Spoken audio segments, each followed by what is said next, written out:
The Doom That Came to Sarnath. By H.P. Lovecraft. There is in the land of Nar a vast still lake that is fed by no stream, and out of which no stream flows. 10,000 years ago there stood by its shore the mighty city of Sarnath, but Sarnath stands there no more. It is told that in the immemorial years when the world was young, before ever the men of Sarnath came to the land of Nar, another city stood beside the lake, the grey stone city of Ibi, which was old as the lake itself, and peopled with beings not pleasing to behold. Very odd and ugly were these beings, as indeed are most beings of a world yet inchoate and rudely fashioned. It is written on the brick cylinders of Catatharon that the beings of Ibi were in hue as green as the lake and the mists that rise above it, that they had bulging eyes, pouting, flabby lips, and curious ears, and were without voice. It is also written that they descended one night from the moon in a mist, they and the vast still lake and grey stone city Ibi. However this may be, it is certain that they worshipped a sea-green stone idol chiseled in the likeness of Bakrug, the great water lizard, before which they danced horribly when the moon was gibbous. And it is written in the papyrus of Ilernik, that they one day discovered fire, and thereafter kindled flames on many ceremonial occasions. But not much is written of these beings, because they lived in very ancient times, and man is young, and knows but little of the very ancient living things. After many eons men came to the land of Nar, dark shepherd folk with their fleecy flocks, who built Thra, Ilernik, and Catatharon on the winding river Ai. And certain tribes, more hardy than the rest, pushed on to the border of the lake and built Sarnath at a spot where precious metals were found in the earth. Not far from the grey city of Ibi did the wandering tribes lay the first stones of Sarnath, and at the beings of Ibi they marvelled greatly. But with their marvelling was mixed hate, for they thought it not meet that beings of such aspect should walk about the world of men at dusk.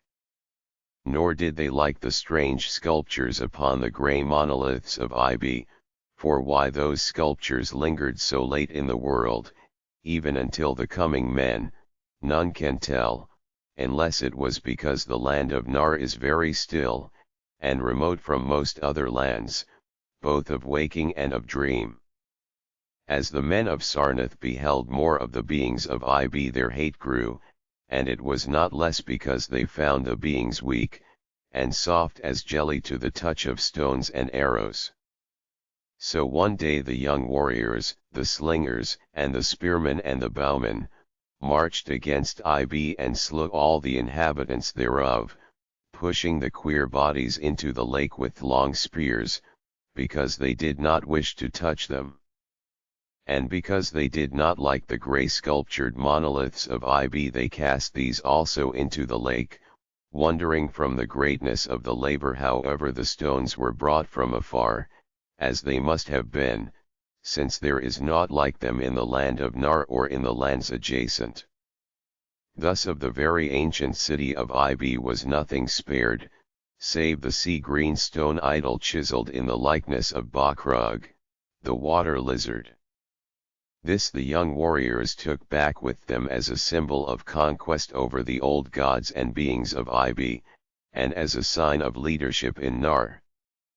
But on the night after it was set up in the temple, a terrible thing must have happened, for weird lights were seen over the lake, and in the morning the people found the idol gone and the high priest Tarunish lying dead, as from some fear unspeakable. And before he died, Tarunish had scrawled upon the altar of chrysolite with coarse shaky strokes the sign of doom. After Tarunish there were many high priests in Sarnath, but never was the sea-green stone idol found. And many centuries came and went, wherein Sarnath prospered exceedingly, so that only priests and old women remembered what Tarunish had scrawled upon the altar of chrysolite.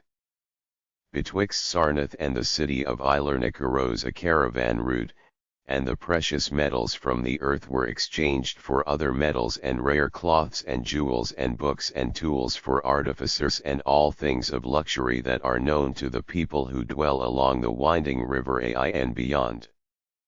So Sarnath waxed mighty and learned and beautiful, and sent forth conquering armies to subdue the neighboring cities, and in time there sat upon a throne in Sarnath the kings of all the land of Nar and of many lands adjacent. The wonder of the world and the pride of all mankind was Sarnath the magnificent. Of polished desert quarried marble were its walls, in height 300 cubits and in breadth 75, so that chariots might pass each other as men drove them along the top. For full 500 stadia did they run, being open only on the side toward the lake where a green stone sea wall kept back the waves that rose oddly once a year at the festival of the destroying of Ib. In Sarnath were 50 streets from the lake to the gates of the caravans, and 50 more intersecting them. With onyx were they paved, save those whereon the horses and camels and elephants trod, which were paved with granite. And the gates of Sarnath were as many as the landward ends of the streets, each of bronze, and flanked by the figures of lions and elephants carven from some stone no longer known among men. The houses of Sarnath were of glazed brick and chalcedony, each having its walled garden and crystal lakelet. With strange art were they builded, for no other city had houses like them, and travelers from Thra and Ilernik and Katatheron marveled at the shining domes wherewith they were surmounted. But more marvelous still were the palaces and the temples, and the gardens made by Zochar the olden king. There were many palaces, the last of which were mightier than any in Thra or Ilernik or Katatheron. So high were they that one within might sometimes fancy himself beneath only the sky, yet when lighted with torches dipped in the oil of Duther their walls showed vast paintings of kings and armies, of a splendor at once inspiring and stupefying to the beholder. Many were the pillars of the palaces, all of tinted marble, and carven into designs of surpassing beauty. And in most of the palaces the floors were mosaics of beryl and lapis lazuli and sardonyx and carbuncle and other choice materials, so disposed that the beholder might fancy himself walking over beds of the rarest flowers. And there were likewise fountains, which cast scented waters about in pleasing jets arranged with cunning art. Outshining all others was the palace of the kings of Nar and of the lands adjacent. On a pair of golden crouching lions rested the throne, many steps above the gleaming floor. And it was wrought of one piece of ivory, though no man lives who knows whence so vast a piece could have come. In that palace there were also many galleries, and many amphitheatres where lions and men and elephants battled at the pleasure of the kings. Sometimes the amphitheatres were flooded with water conveyed from the lake in mighty aqueducts, and then were enacted stirring sea fights, or combats betwixt swimmers and deadly marine things. Lofty and amazing were the 17 tower-like temples of Sarnath, fashioned of a bright multicolored stone not known elsewhere. A full 1,000 cubits high stood the greatest among them, wherein the high priests dwelt with a magnificence scarce less than that of the kings. On the ground were halls as vast and splendid as those of the palaces, where gathered throngs in worship of Zocalar and Tamash and Loban, the chief gods of Sarnath, whose incense-enveloped shrines were as the thrones of monarchs. Not like the icons of other gods were those of Zocalar and Tamash and Loban. For so close to life were they that one might swear the graceful bearded gods themselves sate on the ivory thrones.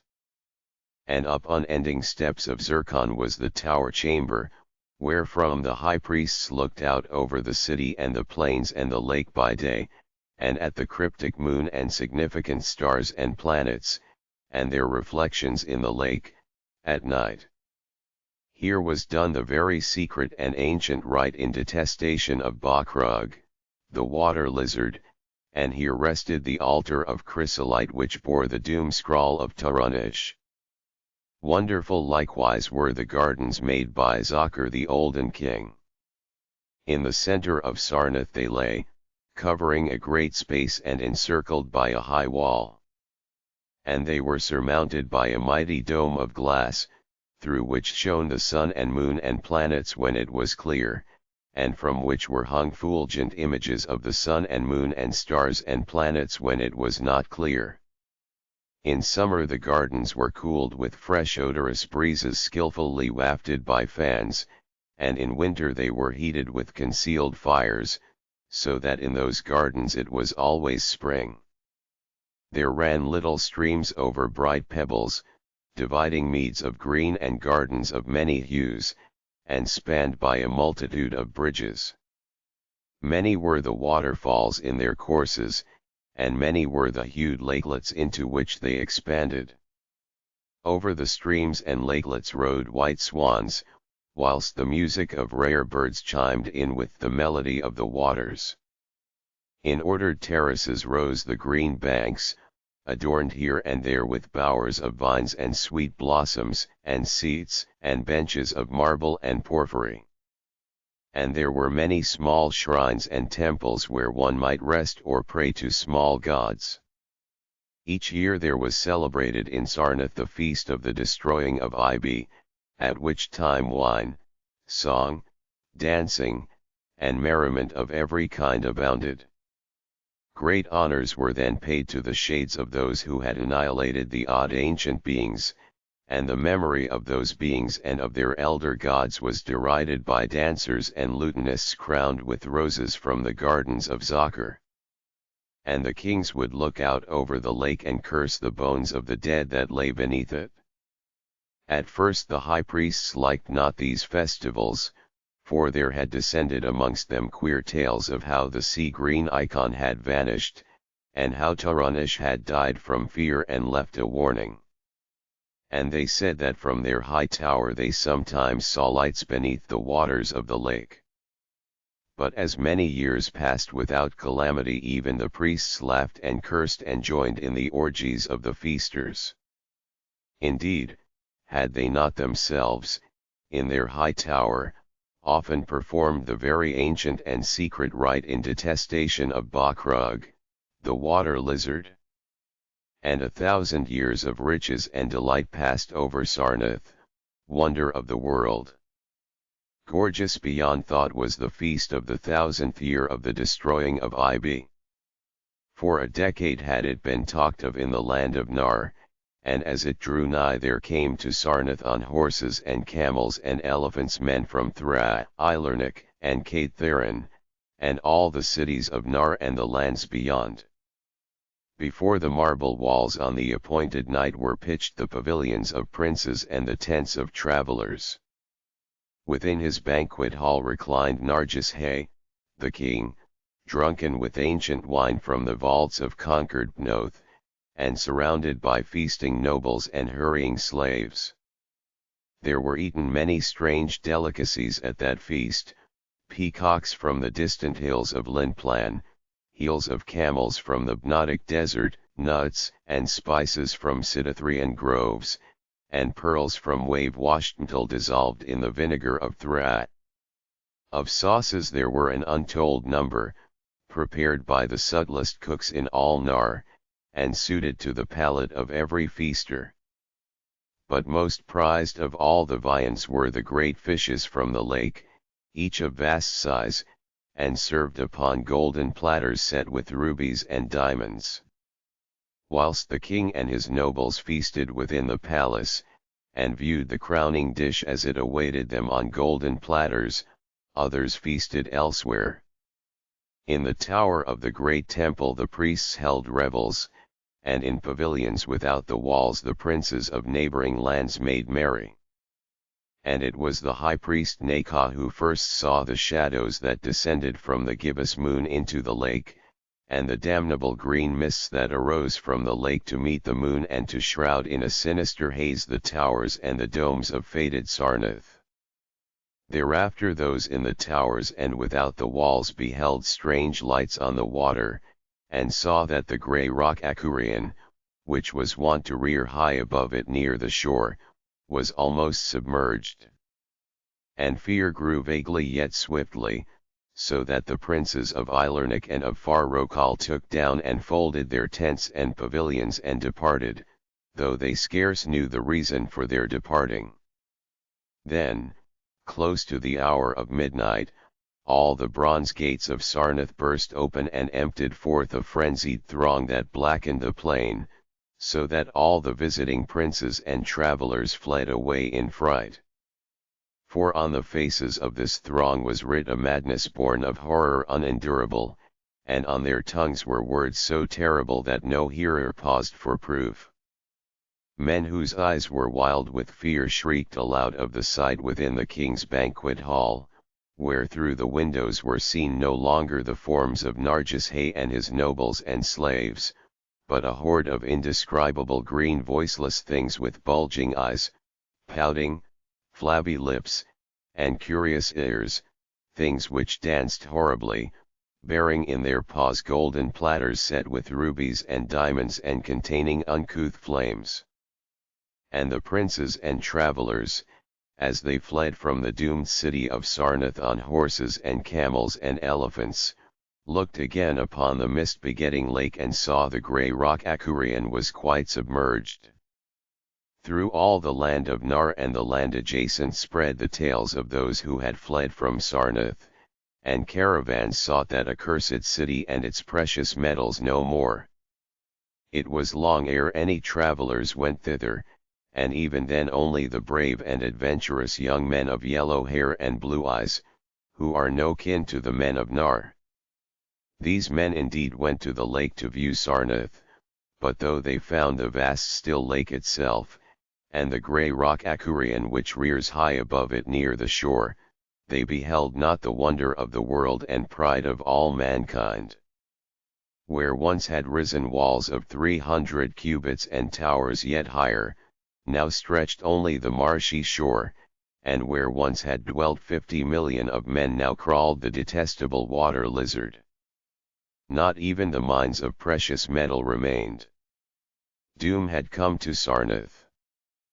But half buried in the rushes was spied a curious green idol, an exceedingly ancient idol chiseled in the likeness of Bakrug, the great water lizard. That idol, enshrined in the high temple at Ilernik, was subsequently worshipped beneath the gibbous moon throughout the land of Nar.